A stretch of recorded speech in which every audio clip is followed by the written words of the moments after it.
This embroidered stable belt comes from the collections of the Royal Victoria Hospital at Netley near Southampton. This was a military hospital in use from the 1860s through to the 1960s, but at its busiest during the two World Wars.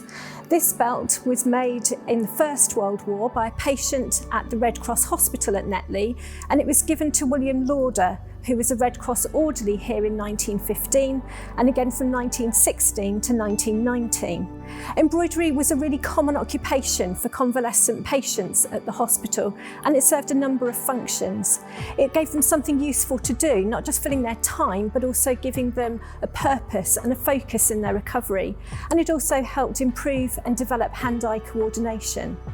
Soldiers made a wide range of embroidered items, including decorative belts like this one, pictures and larger pieces, including fire screens.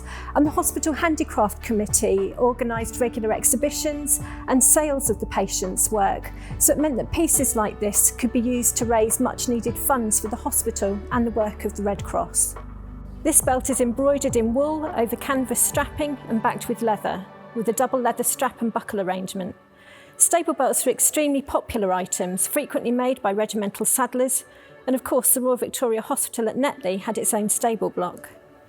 During the First World War it became common for the belt to become more of a souvenir item, perhaps decorated with the badges and shoulder insignia of different regiments and units, or embroidered with flags, or the names of battles, countries, or places in which a soldier had served. The main elements of the design on this belt are the three pairs of flags depicting the main allies in the First World War.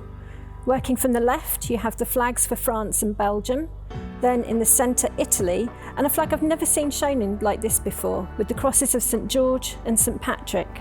Finally, on the right are the flags of the Russian Empire and the British Empire. Another striking feature is the date on the belt, 1917. This is interesting, of course, because the Russian Empire collapsed as a result of the revolution in February 1917, so it's likely that the work on the belt was started before this date. So there you have it, an embroidered stable belt made by a patient at the Royal Victoria Hospital at Netley during the First World War. A decorative piece of work, but one that's really important in helping to tell the story of the hospital and also the therapeutic treatments available to patients at that time.